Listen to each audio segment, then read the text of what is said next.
Helen, you're back, Michael said with a grin as I walked into the living room. His overly casual tone immediately set off alarm bells. I am, I replied cautiously, setting my suitcase down. Something about his smug expression didn't sit right with me. What's with the smile? Oh, nothing, he said, waving his hand as if brushing off my question. Then with a flourish, he added, Well, I suppose you'll find out eventually. I made a major business move while you were away. I raised an eyebrow. What kind of move? He leaned back against the arm of the couch, his grin widening. Your jewelry collection, he said, his voice dripping with satisfaction. I sold it. Every piece. And before you get upset, let me just say, you'll thank me later. Your jewels funded my empire. I froze, my heart pounding as his words sank in. My jewelry collection, the pieces I'd spent years curating, some handed down from my mother and grandmother, others purchased with my own hard-earned money. Gone. What did you just say? I asked, my voice low and trembling. Michael laughed, clearly misreading my tone. I said I sold it, Helen. Do you know how much those diamonds were worth? Enough to jumpstart a venture that's going to put us on the map. It's brilliant, really. You should be proud. Proud? My hands clenched into fists as anger surged through me. You had no right, Michael. That was my jewelry. Do you even realize what you've done? He rolled his eyes. Oh, come on, it's not like you wore half of it. It was just sitting there collecting dust. This way, it's actually doing something useful. My name is Helen, and if there's one thing I've learned in my marriage to Michael, it's that his ambition always comes first. When we met, I admired his drive. He had big dreams, and I believed in them. But over the years, I started to see the cracks, how his charm masked a tendency to bulldoze anyone who got in his way. Still, I never thought he'd stoop this low. The jewelry collection wasn't just valuable, it was deeply personal. Every piece had a story, a connection to the life I'd built for myself. And now it was gone, just like that, because Michael had decided my possessions were his to use. But what Michael didn't know, what made his smug grin so infuriating, was that I wasn't as careless as he thought. A few months ago, after hearing about a string of local burglaries, I'd taken precautions. My most valuable pieces had discreet tracking devices embedded in their clasps. I forced myself to stay calm, hiding the storm of emotions brewing inside me. Michael thought he'd won, but the game had only just begun. That night, I sat in my bedroom, staring at the open drawer where my jewelry box used to be. The empty space felt like a void, a physical reminder of what Michael had stolen from me. The anger bubbling inside me was almost too much to contain. He hadn't just sold jewelry, he'd taken pieces of my history, things I could never replace. The sapphire ring my grandmother had given me on her 80th birthday. The diamond bracelet my mom wore on her wedding day. Even the gold pendant I'd bought for myself after landing my first big job. Every piece meant something, and Michael had tossed them away like they were nothing more than a stepping stone for his empire. My fingers hovered over my phone. I wanted to call him out right then and there, scream at him, demand answers. But I knew better than to confront him when I was this angry. Instead, I opened the tracking app I'd installed months ago. The screen lit up with a map, little red dots scattered across the city. My breath caught as I realized they were still active. My necklace was at a jewelry consignment store downtown. The bracelet? It had already moved to a warehouse in the industrial district. The app even showed timestamps, tracking the journey of my belongings as they changed hands. A grim sense of satisfaction replaced my anger. Michael might think he'd pulled one over on me, but I had something he didn't. Evidence. If the tracking data was accurate, I could not only find out where my pieces were, but also prove that Michael had stolen them. I picked up my phone and called Megan, my best friend and the one person I could always count on.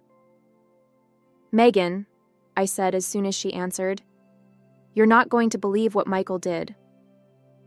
What now? She asked, already exasperated. I explained everything, the sale, his smug attitude, the tracking devices. By the time I finished, she was as furious as I was. "Helen, you have to go to the police," she said firmly. "I will," I said, feeling a flicker of determination. "First thing tomorrow." I ended the call and sat back, staring at the glowing dots on the screen. Michael had no idea what was coming, and for once I felt like I had the upper hand. The next morning, I walked into the local police station, my phone in hand and my nerves wound tight. I'd never had to file a report like this before, but Megan's voice echoed in my head. "You have to go to the police." She was right. If I let Michael get away with this, he'd only push the boundaries further. At the front desk, a kind-looking officer greeted me. "How can we help you today?" "I need to report a theft," I said, trying to keep my voice steady. "Was it your property?" "Yes," I replied, taking a deep breath. "My jewelry collection. It was sold without my consent." The officer's eyebrows rose slightly, but he nodded. "Let's get some details." He motioned for me to follow him to a desk, where I explained everything. Michael's actions, the value of the jewelry, and the tracking devices I'd installed. When I showed him the app, his expression turned serious. "This is excellent evidence," he said, jotting down notes. "If these tracking devices are active, we may be able to retrieve some of the items. Do you have a list of what was taken?" "I do," I said, pulling out a notebook I'd filled with every piece and its approximate value. It felt strange, almost surreal, as the officer read through the list. The sapphire ring, the diamond bracelet, the gold pendant. They were more than just numbers on a page. They were pieces of my life, and now they were scattered across the city because of Michael's greed. The officer, whose name tag read Detective Carter, looked up from his notes. "We'll start by verifying the locations of the tracking signals. If the items are where you say they are, this could be a straightforward recovery. However, since your husband sold them without your consent, this also constitutes fraud. Are you prepared to pursue charges?" I hesitated, the weight of his question pressing down on me. "Yes," I said finally. "I want him held accountable." Detective Carter nodded, his expression resolute. "Good. Let's get started." As I left the station, a mix of emotions churned inside me. Relief, knowing the police were taking this seriously. Anger, remembering Michael's smug grin when he told me what he'd done. And most of all, determination. For years, I'd let Michael take and take, convincing myself it wasn't worth the fight. But this time was different. This time I was fighting back. By the time I got home, the adrenaline from filing the report had started to fade, leaving me with a mix of exhaustion and anxiety. I replayed the conversation with Detective Carter in my mind, wondering how Michael would react once he realized the police were involved. The thought didn't sit well. Michael had always been good at spinning situations to his advantage, turning himself into the victim no matter how egregious his actions were. I'd seen it before, how he could charm his way out of responsibility with a smile and a clever excuse. But this time, he didn't know I was one step ahead. That evening, Megan came over, a bottle of wine in hand. "Okay," she said, settling onto my couch. "Tell me everything. How did it go at the station?" I filled her in, from the evidence I'd shown Detective Carter to his plan to track down the pieces. She listened intently, her expression a mix of outrage and admiration. "You're handling this better than I would," she said when I finished. "If it were me, I'd probably be at his office flipping desks right now." I laughed despite myself. "Trust me, I've thought about it, but the police have the tracking data, and I think that's my best shot at getting everything back." "Good," Megan said, raising her glass. "To you, for not letting that smug jerk get away with this." The next day, I got a call from Detective Carter. "We've verified the locations of the items," he said. "2 are at a consignment store downtown, and another is in a warehouse. We've secured cooperation from the store owners and are moving forward with retrieval. I'll keep you updated as we progress." The relief was immediate. "Thank you," I said, gripping the phone tightly. "Does this mean I'll get them back?" "It's looking good," he replied. But the investigation is still ongoing. We've also flagged your husband's financial activities. I don't want to alarm you, but there may be more going on than just the jewelry sale. My stomach dropped. What do you mean? There are some unusual transactions linked to his business accounts, Detective Carter explained. We'll need to look into it further, but this could be bigger than we initially thought. As I hung up the phone, my mind raced. Michael hadn't just betrayed me. He might have been hiding an entirely different side of himself. The idea that Michael's betrayal could run even deeper haunted me for the rest of the day. I paced the kitchen, replaying Detective Carter's words. This could be bigger than we initially thought. What else had Michael been hiding from me? Later that evening, I decided to confront him. If there was more to this than the jewelry sale, I needed to know. When he walked through the door, his smug grin irritated me more than usual. He tossed his keys on the counter and said, "Busy day. What's for dinner?" I didn't even try to hide my anger. "Michael," I said, crossing my arms, "we need to talk. Now." His grin faltered, replaced by a wary expression. "What's wrong?" "What's wrong?" I repeated, my voice sharp. "You stole my jewelry to fund your so-called empire, and now the police are investigating you." The color drained from his face, but he quickly tried to recover. "Police? What are you talking about?" "I didn't steal anything, Helen. That jewelry was just sitting there, collecting dust. I thought you'd be happy it was being put to good use." I shook my head, disgusted by his audacity. "Put to good use? Michael, you had no right to touch my things. And now the police are looking into your finances, and they think there's more to this than just the jewelry." His expression shifted, anger flashing in his eyes. "You went to the police?" he hissed. "You're turning this into a circus. Why couldn't you just talk to me like an adult?" "Because talking to you doesn't work," I shot back.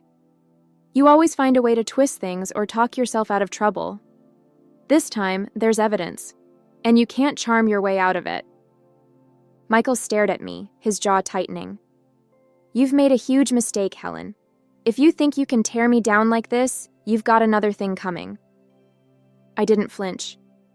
"No, Michael. The only mistake I made was trusting you, but that ends now." The silence between us was heavy as he glared at me, his confidence cracking. For once, he didn't have a snappy comeback or a smug excuse. He simply stormed out of the kitchen, slamming the door behind him. I stood there for a long time, my heart pounding. This wasn't just about reclaiming what was mine anymore. This was about standing up for myself, for everything I'd let Michael take from me over the years. And I wasn't backing down. The next day, I received another call from Detective Carter. His tone was steady, but there was a weight to his words. "Mrs. Parker, we've recovered 3 of the items so far, including the diamond bracelet and sapphire ring. The rest are being traced to other locations, but we've hit an unexpected development." "What kind of development?" I asked, gripping the phone tightly. "We've uncovered financial transactions linked to your husband's business that suggest fraudulent activity. Some of these funds appear to overlap with the sale of your jewelry, but others involve external accounts that raise red flags. We're expanding the investigation." I sat down, the weight of his words pressing on my chest. Michael wasn't just selfish. He was reckless. "What does this mean for me?" I asked cautiously. "For now, you're not implicated," Detective Carter reassured me. "But it's important that you remain cooperative and provide any additional information we request. Your husband's actions could have serious legal consequences." I hung up and stared at the phone in disbelief. What had Michael gotten himself into? Selling my jewelry was bad enough, but fraud? I felt like I was living with a stranger, someone I no longer recognized. That evening, I called Megan. "The police think Michael's involved in something bigger," I said, pacing the living room. "They're looking into his business accounts." Megan didn't sound surprised. "Honestly, Helen, I'm not shocked. The way he carries himself, like the rules don't apply to him, it was only a matter of time before it caught up with him." "But how could I not have seen this?" I asked, my voice breaking. "I married him, trusted him, and now everything feels like a lie." Megan's tone softened. You couldn't have known, Helen. He's good at hiding things, at manipulating people. But this isn't your fault. You're doing the right thing by standing up for yourself." Her words gave me some comfort, but the anger and betrayal still churned inside me. Later that night, Michael came home. His usual confidence was gone, replaced by an air of frustration and barely contained rage. "I know what you've been doing," he said, his voice low and venomous. "The police, the bank. Do you have any idea what kind of damage you've caused?" "I didn't cause this, Michael," I said, meeting his glare. "You did. And now you're finally facing the consequences." He laughed bitterly. "You think you've won? This isn't over, Helen." "You're right," I said calmly. "It's not over. But it's out of your hands now." For the first time, I saw fear flicker in his eyes. The following morning, I received another call from Detective Carter. "Mrs. Parker," he began, his tone steady but serious. "We've recovered several more items from your jewelry collection. They were traced to a private auction house downtown." Relief washed over me. "Does that mean I'll get them back soon?" I asked, my voice trembling with a mix of hope and exhaustion. "Yes," Detective Carter confirmed. "We're working through the legal process to return the recovered items to you. But there's another development.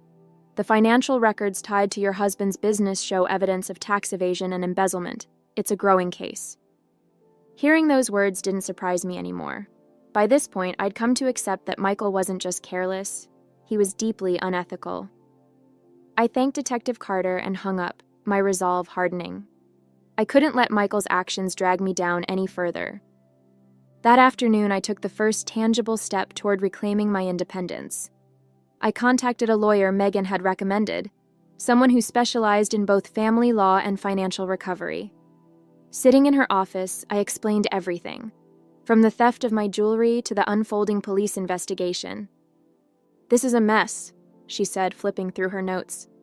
"But the good news is, you've already done a lot to protect yourself by going to the authorities. We can file for a formal separation and begin securing your personal assets." Hearing those words was both terrifying and empowering. I'd never imagined I'd be sitting in a lawyer's office, planning to disentangle my life from my husband's. But after everything Michael had done, I knew it was the only way forward. "What about his business?" I asked. "Could this affect me financially?" "Potentially," she replied. "That's why it's important to establish clear boundaries now. If his business is under investigation, we need to ensure your finances are protected." Later that evening, as I reviewed the paperwork the lawyer had given me, Megan called to check in. "How are you holding up?" she asked. "I'm okay," I said, surprising even myself with the honesty of the statement. "For the first time in weeks, I feel like I'm in control. It's not easy, but I know I'm doing the right thing." "You are," Megan said firmly. "And you're stronger than you realize, Helen. Don't forget that." As I hung up, I glanced at the stack of documents on the table. The road ahead wasn't going to be easy, but for the first time, I felt ready to face it. 2 days later, I met Detective Carter at the station to review the progress of the investigation. "Mrs. Parker," he said, gesturing for me to sit across from him, "we've traced almost all of your jewelry and confirmed it was sold through high-value channels. The auction house and consignment stores involved have provided full cooperation." "That's a relief," I said, feeling a small weight lift off my shoulders. "And Michael? What's happening with him?" Detective Carter leaned forward, folding his hands on the desk. "The evidence against him is significant. Between the unauthorized sale of your jewelry and the fraud tied to his business accounts, the DA is preparing charges. He's not going to walk away from this." Hearing those words filled me with a mix of satisfaction and sadness. Michael's actions had hurt me deeply, but knowing he would face consequences was a step toward justice. That evening, Michael came home late. I was sitting in the living room, surrounded by legal documents and paperwork from the bank. He stopped in the doorway, his face hard and defensive. "What is all this?" he asked, nodding toward the papers.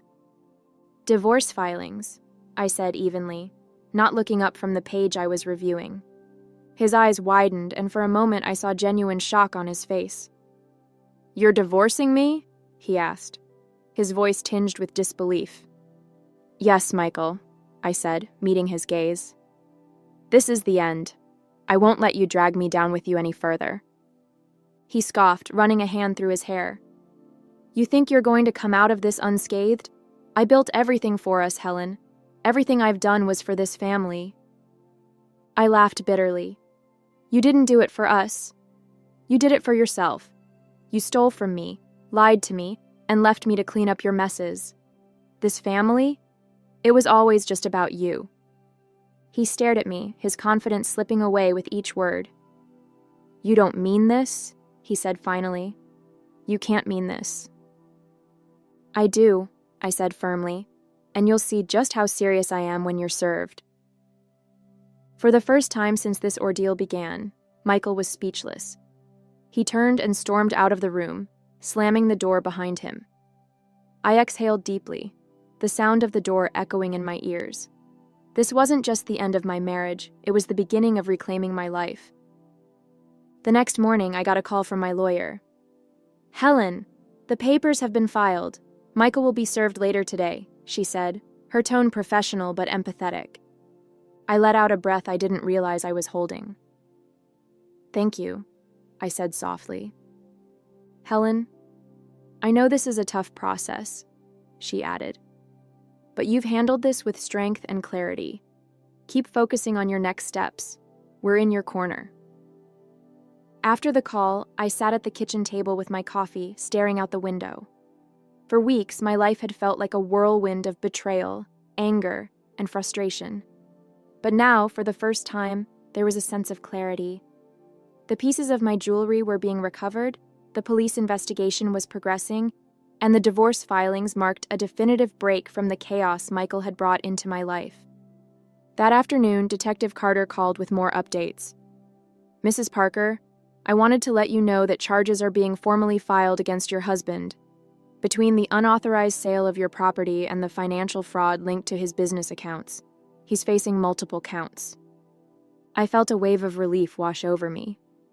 "Does this mean I'll be able to recover everything he sold?" "It's likely," Detective Carter replied. "The evidence is strong, and the cooperating parties have agreed to release the items back to you as soon as the case progresses. But more importantly, the justice system is holding him accountable." "Thank you," I said, my voice steady. When I hung up, I realized something profound. I wasn't angry anymore. I wasn't consumed by the betrayal or the need to make Michael pay. I was simply ready to move on. That evening, I met Megan for dinner. She raised her glass with a grin. "To Helen," she said, "the woman who didn't just survive, she thrived."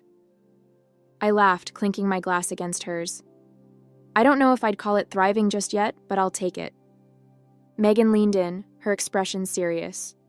"You're stronger than you think, Helen. You took control when it mattered most. Don't forget that."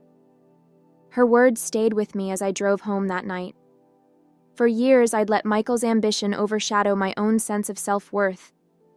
But now, as I looked ahead, I saw nothing but possibilities. A week later, I received a call from Detective Carter. "Mrs. Parker," he said, his tone lighter than before, "I wanted to let you know we've recovered all but one piece of your jewelry. The remaining item is still being traced, but the majority of your collection is ready for you to reclaim." Hearing those words felt like the final piece of a heavy burden being lifted off my shoulders. "Thank you, Detective," I said, relief evident in my voice. "I can't tell you how much this means to me." "We're just doing our job," he replied. "But if I may say, you've handled the situation with remarkable strength. Not everyone takes the steps you did." After the call, I made my way to the precinct to collect the recovered items. As I held the sapphire ring my grandmother had given me and the diamond bracelet from my mother, I felt a deep sense of closure. These weren't just pieces of jewelry. They were symbols of the life I'd worked so hard to preserve, now returned to me. The day Michael was formally charged, I received a curt message from him. "You really had to drag this out, didn't you? I hope you're happy now." I didn't respond. There was no point. Michael had made his choices, and now he was facing the consequences. My energy was better spent on myself, on rebuilding, on moving forward. That evening, I went through the remaining paperwork with my lawyer. "Once the divorce is finalized, your financial separation from him will be complete," she said. "His debts won't touch you." "Thank you," I said, feeling a weight lift. "That's exactly what I need." It wasn't until later that night, sitting in my quiet, newly peaceful home, that I realized how much had changed. The betrayal, the anger, the hurt, it was all still there, but it no longer consumed me. I'd learned how to set boundaries, how to fight for myself, and how to let go of what I couldn't control. Megan called to check in, her usual upbeat tone lifting my spirits. "So, what's next for Helen Parker?" she asked. "Honestly," I said, smiling for the first time in what felt like forever. "Anything I want."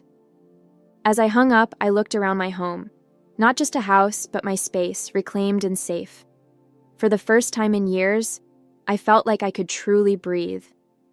Michael's actions had tested me in ways I never expected, but I'd come out stronger. And now my future was finally mine to define.